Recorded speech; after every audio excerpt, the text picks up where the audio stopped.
तो अब समझिए बात को। मैं थोड़ा गुरु का आह्वान कर लेता हूँ, फिर बताता हूँ, ठीक है। बार बार बंदन करूं सद्गुरु दीव हमार, यहाँ वहाँ सब ठाम में महिमाय परम्पार। शरण शरण मैं शरण हूँ, हे गुरु बंदी छोर, मोहि उबारो हे गुरो, यह 100 बार निहोर। दुख सागर में बूढ़ता, सुधि लीजिए जन आय, अब विलम्ब जन कीजिए, बाँह पकड़ जन धाय।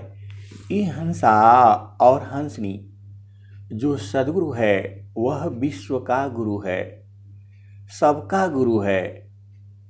जो उपदेश लिया है तो उसका तो है ही है, जो नहीं लिया है उसका भी है।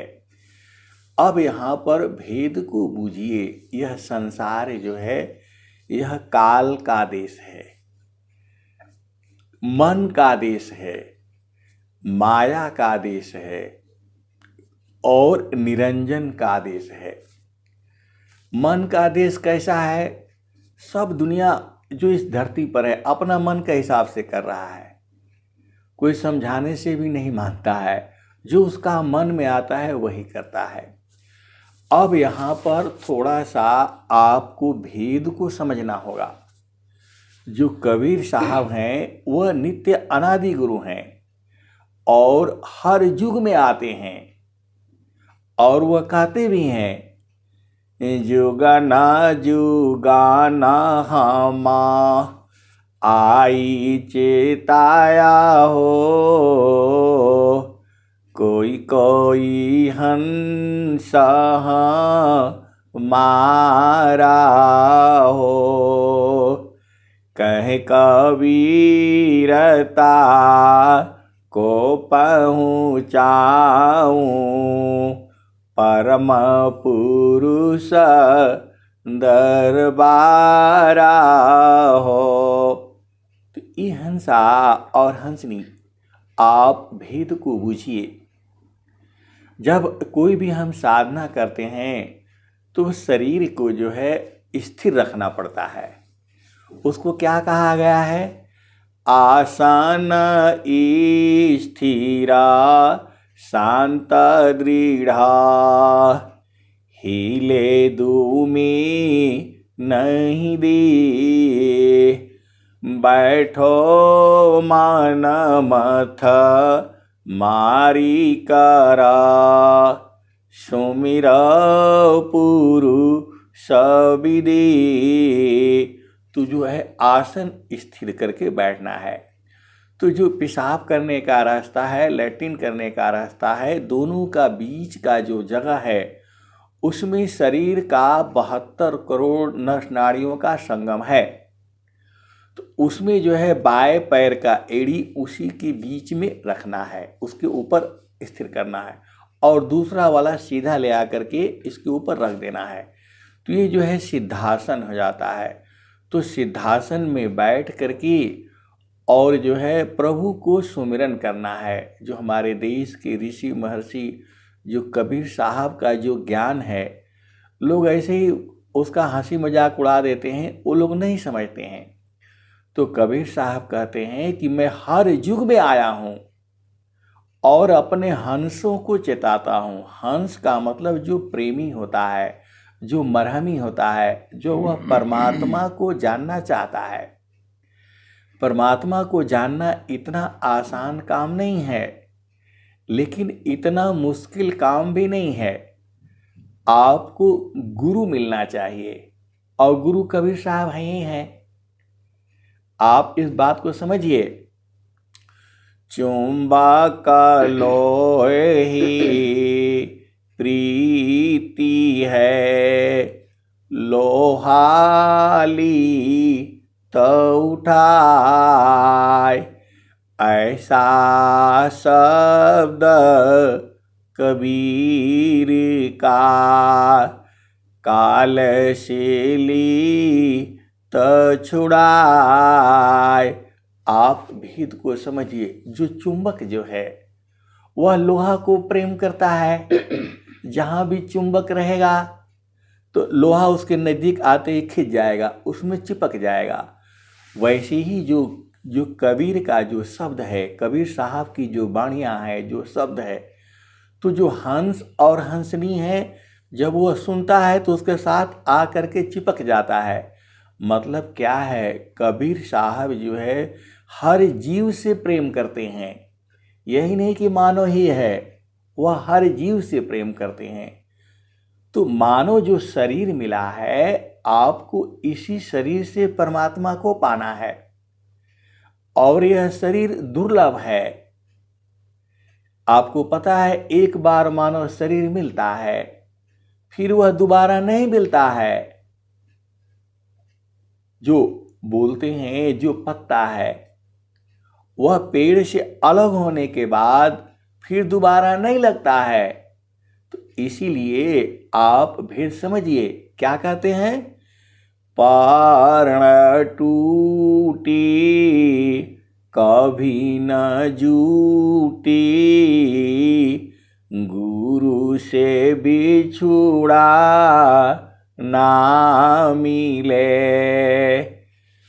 पारण टूटी कभी न जूटी, गुरु से बिछुड़ा ना मिले। बीज उरबी श्वास गुरु है, प्रभु दया गुरु फिर मिले। आप इस दोहा को फिर से समझिए। पारण टूटी कभी न जूटी, गुरु से बिछुड़ा ना मिले। जो पेड़ में जो पत्ता जो रहता है टूट जाता है, फिर दोबारा नहीं मिलता है। और जो गुरु से बिछुड़ जाता है वह फिर दोबारा नहीं मिलता। लेकिन यदि उसके शरीर के अंदर गुरु के प्रति विश्वास है, बीजा उरबी श्वास गुरु है, प्रभु दया गुरु फिर मिले। और एक दोहा और है, वह क्या है? संत बीज बिने से नहीं, जो जुगा हो ही अनंत, ऊंचा नीचा गृहा जन्म ले, बहुरी संत का संत। जो एक बार गुरु का बीज आपके अंदर पड़ गया है तो उसका नाश नहीं होता है। संत बीज बिने से नहीं, जो जुगा हो ही अनंत, ऊंचा नीचा गृहा जन्म ले, बहुरी संत का संत। अनंत युग, अनंत युग आप समझिए बात को। मतलब गिनती करते जाइए, इकाई दहाई सैकड़ा हजार 10,000 लाख 10 लाख करोड़ 10 करोड़ खरब 10 खरब नील 10 नील पद्म 10 पद्म शंख, उसके बाद से महाशंख, उसके बाद से कहा गिनती नहीं आती। तो यदि एक बार आपके अंदर गुरु में प्रेम है, प्रभु में प्रेम है और बीज ज्ञान मिला है आपको, तो वह नष्ट नहीं होता। आपको घुमा करके फिर आकर के अनंत युग तक वो रहता है और आपको मुक्त कर देता है। देखिए संसार में आप भेद को बुझिए। स्त्री और पुरुष में कोई अंतर नहीं है, दोनों एक ही है। कुछ उसमें कमी है तो कुछ उसमें ज़्यादा है, दोनों मिला करके यह सृष्टि का निर्माण ऐसे ही चलता है। और हर जीव में स्त्री पुरुष है। आप भेद को समझिए, इससे सृष्टि प्रवाह चलता है, सृष्टि ऐसे ही चलती है। पुरुष नारी नारी पुरुषा प्रेमाया कर शीत होय। एकायान्य माया बने संसृत जीवन सोय। याति सृष्टि प्रवाह है। तो इससे यह सृष्टि का निर्माण ऐसे ही चलता रहता है। अब यहाँ पर भेद को समझिए। जो चेतना है, जो आत्मा है, आत्मा का उम्र नहीं होता, उम्र इस शरीर का होता है। आत्मा तो सबका एक ही जैसा है।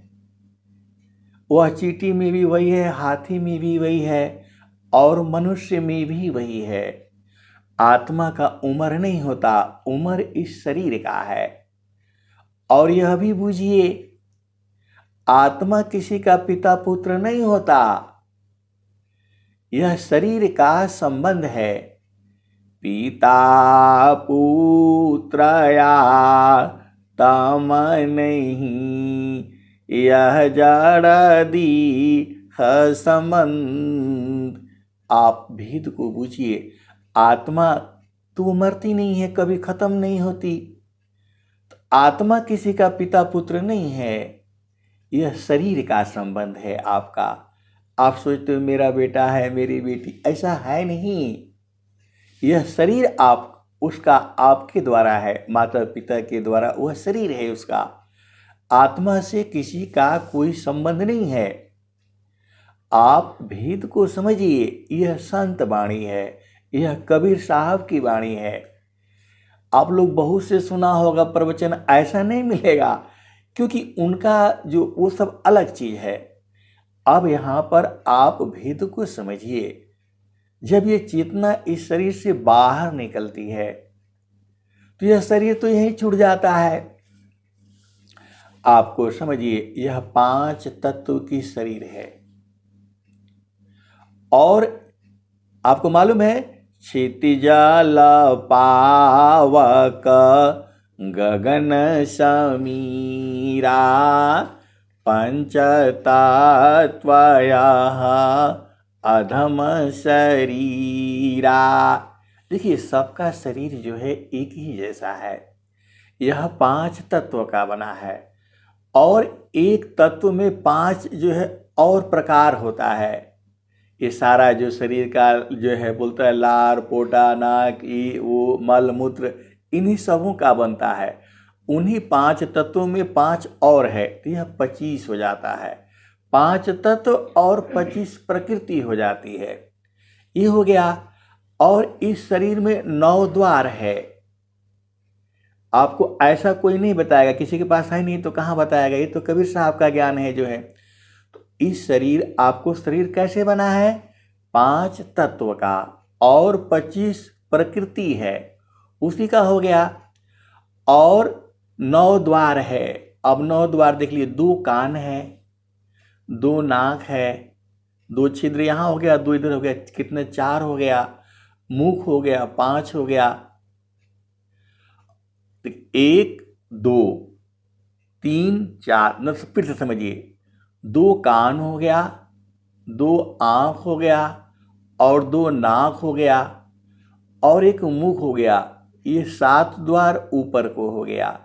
और लिंग और गुदा, पेशाब करना और लैट्रिन करना, ये 2 द्वार और है। ये 9 द्वार है। किसका? सभी जीव का ऐसा ही है। अब अलग अलग योनियों में अलग अलग होता होगा, आप उतना छोड़िए, आप अपना शरीर का समझिए। 5 तत्व हो गया, 25 प्रकृति हो गई और 9 द्वार हो गया। यह आपका शरीर है। अब आगे चलिए। यह तो आपको दिखता है, 5 ज्ञान इंद्रियां हैं। 5 ज्ञान इंद्रियां हैं। जैसे शब्द, शब्द किससे सुनते हैं?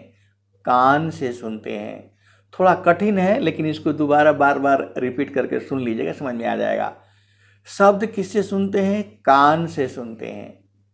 शब्द स्पर्श कैसे करते हैं? त्वचा से। आप हाथ से छू करके आप देख लेते हैं कि यह मुझे मुलायम है, कठोर है, कैसा है, कैसे हाथ से छू करके देखते हैं। जो माता पिता अंधे होते हैं, चाहे वो तो हाथ से छू करके बता देते हैं कि ये मेरा पहला वाला लड़का है, ये मेरा दूसरा वाला लड़का है। तो कैसे बता देता है? आवाज़ से सुन लेता है। शब्द हो गया, स्पर्श हो गया। और रूप कैसे देखता है? आँख से देखता है। शब्द, स्पर्श, रूप, रस। रस आपका जिह्वा बताती है। इसमें प्याज पड़ा है कि नहीं पड़ा है, सब्जी में क्या क्या चीज़ है, कौन बताता है? जिह्वा बताती है। तो शब्द हो गया, स्पर्श हो गया, रूप हो गया, रस हो गया और गंध। गंध क्या बताता है? नासिकाग्र बताती है। नासिका से गंध होता है।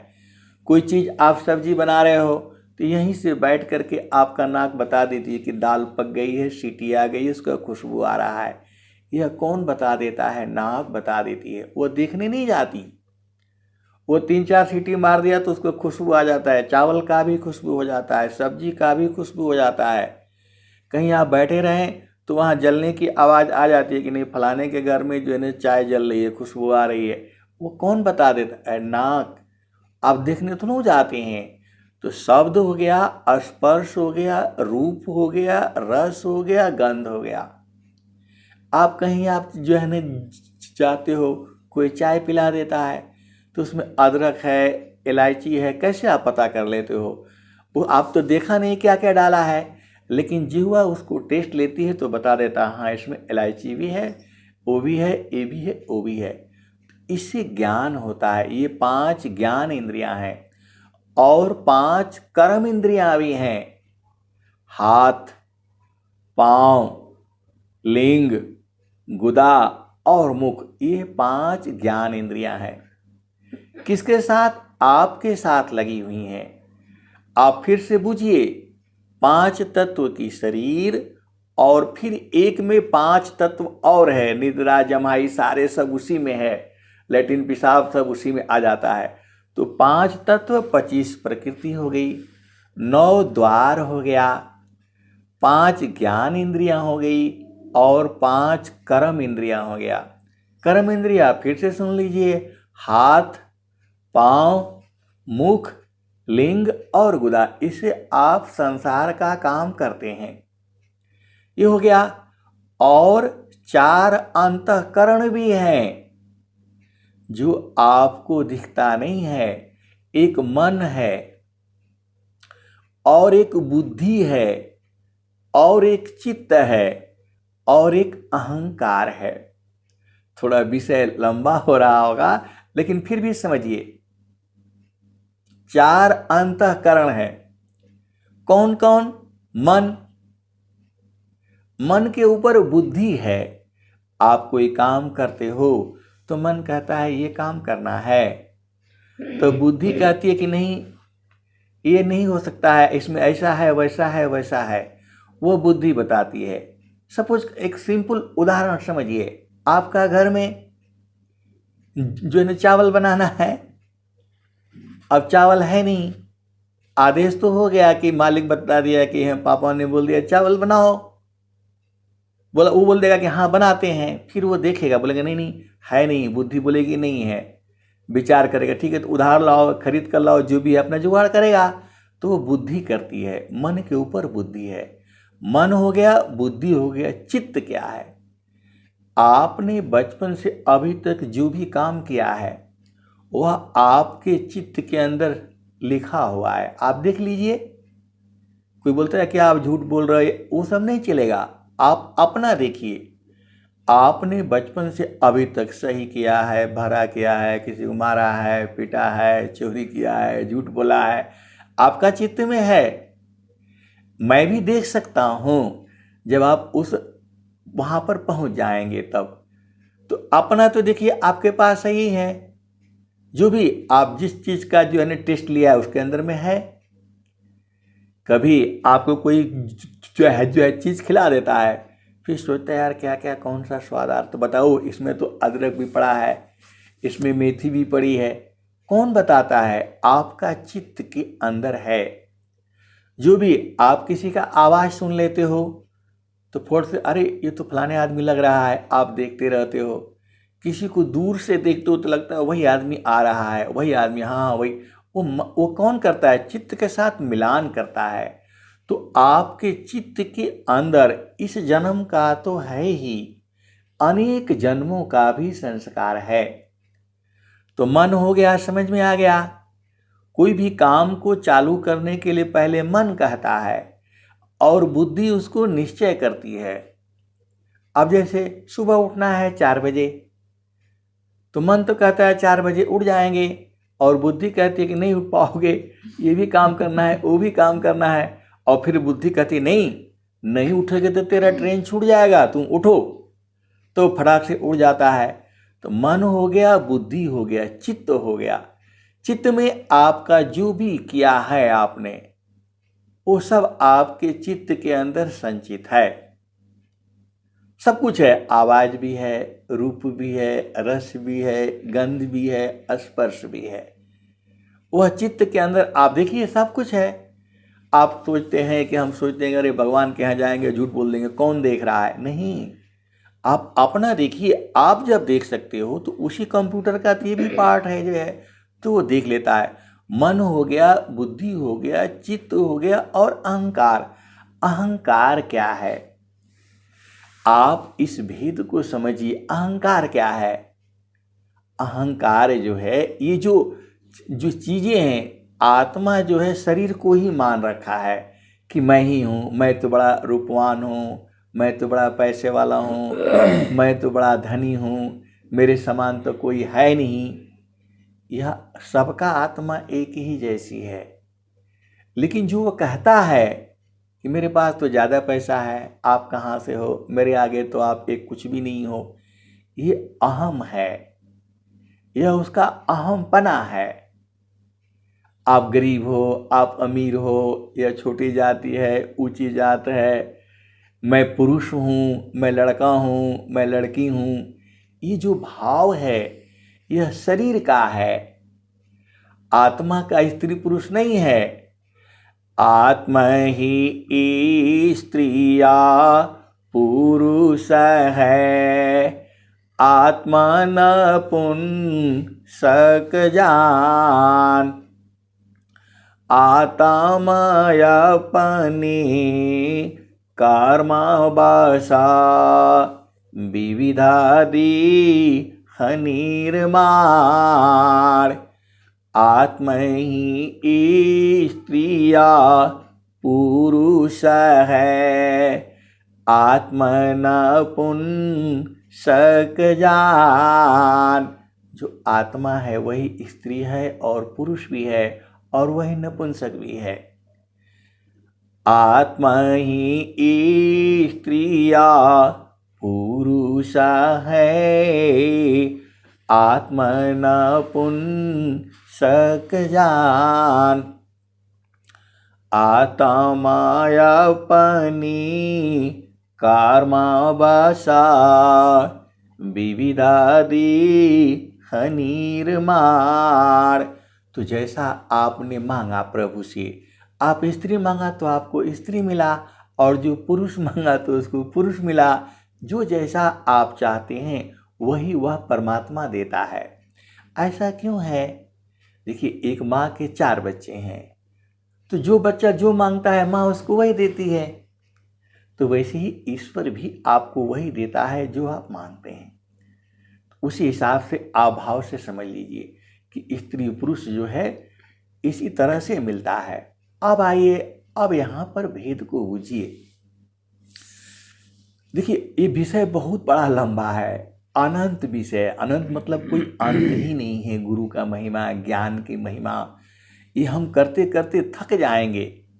माँ सरस्वती भी गुरु की महिमा नहीं बता सकती, नहीं लिख पाती है।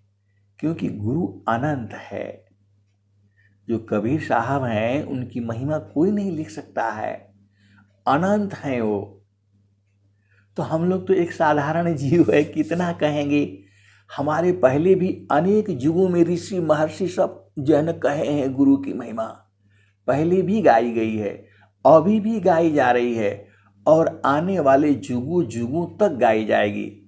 हम लोग इस शरीर में रहें या न रहें, फिर भी गुरु नहीं मरता है। उस गुरु की चर्चा ऐसे ही चलती रहती है।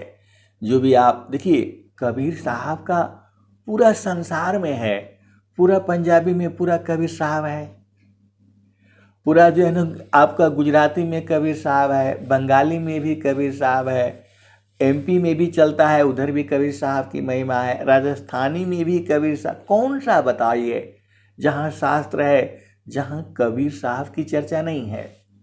लेकिन इसको लोग नहीं जानते हैं। जो हमारे स्वामी जी का जो आपको ग्रंथ दिया है वह भी जो कबीर साहब का ही है। इन्होंने सदगुरु सराफल देव जी महाराज ने जब ये बचपन में साधना करते थे तो इनके सिर के ऊपर कबीर साहब ने हाथ रखा।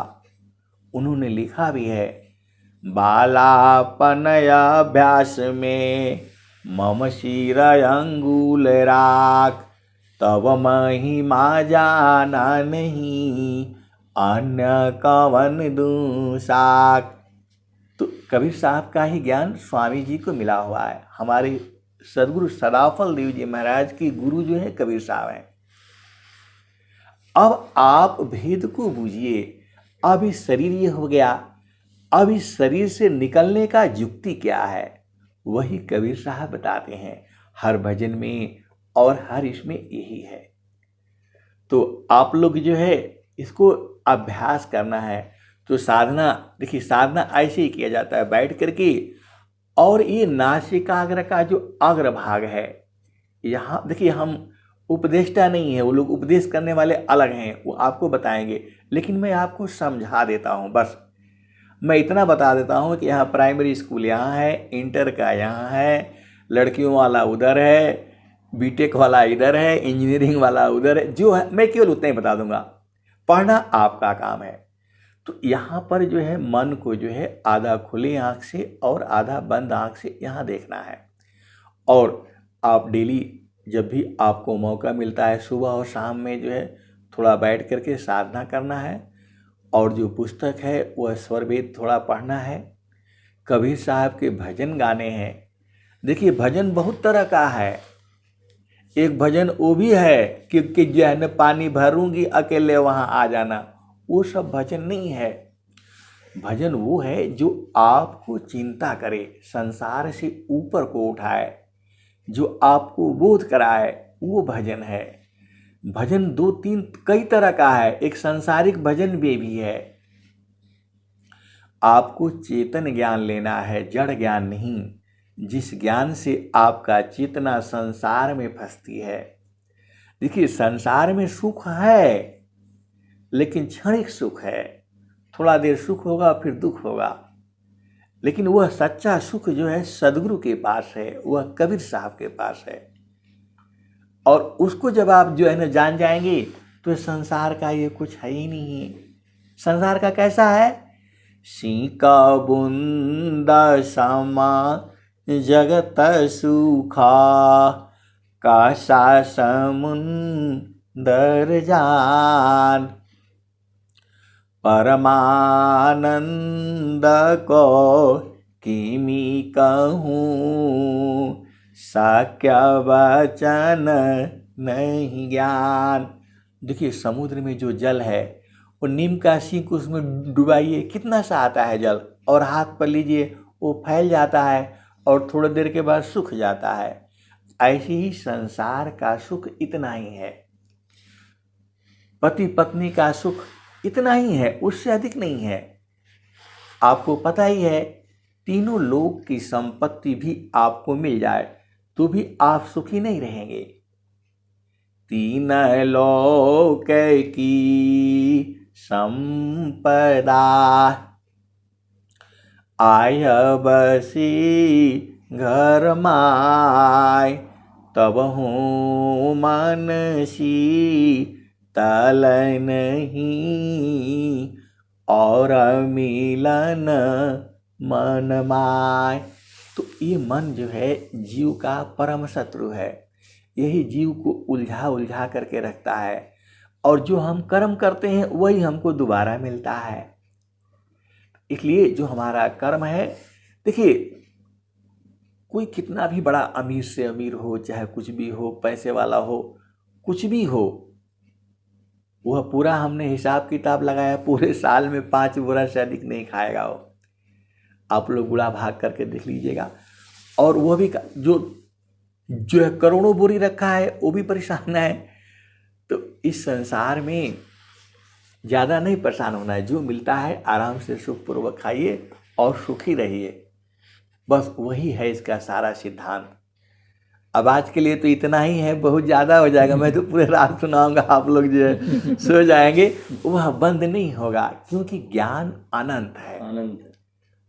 अनंत आप समझिए, हम अनंत एक बार पढ़ रहे थे, फिर सोचे यार अनंत है क्या ये, तब समझ में आया कि अरे, जिसके बाद जब कंप्यूटर और गूगल कहता है कि भाई अब गिनती नहीं जानते, तो सदगुरु का ज्ञान जो है अनंत है, कबीर साहब का जो ज्ञान अनंत है, इसको कोई नहीं जानता है। आप ले आइए 2-4 कबीर पंथी को, तो एक लाइन नहीं बोल पाएगा। हम कोई पुस्तक नहीं देख रहे हैं पुस्तक कोई, यह क्या है, देखिए गुरु के चरण में अनंत ज्ञान है। जब आपकी चेतना वहां लग जाएगी, ऐसे ही आएगा, इतना आएगा कि आप कोई, देखिए मैं पूरी रात बोल सकता हूं, कोई प्रॉब्लम नहीं होगा, क्योंकि वह ज्ञान गुरु का चरण में अनंत ज्ञान है। आप भेद को समझिए। एक पाद में सृष्टि पसारा, तीने पादया मृत रह न्यारा, अमित पाद गुरु चरण नमाहि, सुरति नीरति सी संत समाहि। तो गुरु का चरण में अनंत ज्ञान है। देखिए जब हम पढ़ते थे तो थोड़ा बहुत मालूम था, वो एक संत जी थे, वो बता दिया। अब जो है, अब जो नंबर जो कहीं ट्रेनिंग फेनिंग में आता है तो पूरा 100 में 100 मिलता है। वो जो है ना, फिर बुला करके वो मैडम बोलती है, अरे आपने कहीं पेपर तो मेरा वो उसमें मैं टेबल पर रखा था, कहीं ले तो नहीं लिया, कहीं मैं उधर पेपर बना रही थी, कहीं वहाँ से चुरा तो नहीं लिया। ऐसा है कि कुछ गड़बड़ हो जाएगा, मेरा नौकरी चला जाएगा, मैं 2 नंबर काट देती हूँ इसमें से जो है। मैं बोला काट दीजिए। तो क्या होता है कि इसमें जब चेतना आपकी स्थिर हो जाती है तो वो कहीं का भी देख सकता है। तो जब से हमको ये ज्ञान मिला तब से हमारा जो, देखिए इंटर में हमारा गड़बड़ हुआ था, जो 54% मार्क मिले थे, बाकी तो पूरा फिर 90% 98% से कम कभी नहीं होता है जो है। तो अब जो है क्या है कि वो गुरु का चरण में सब दिखता है। ये सभी जितना भी जीव हैं एक ही धागा में बंधे हुए हैं, और बहुत सी चीज़ें हैं वो जान करके भी चुप रहना पड़ता है, नहीं बोल सकते, क्योंकि वह प्रकृति का नियम है जो है। वह सदगुरु कबीर साहब की बड़ी महती कृपा है। आप लोग तो कबीरपंथी हैं, आप बुला दीजिएगा, कोई कल हमारे साथ बैठेगा, एक शब्द नहीं बोल पाएगा, क्योंकि वो लोग नहीं जानता है, उसका भूमि है, उसका मंडल है।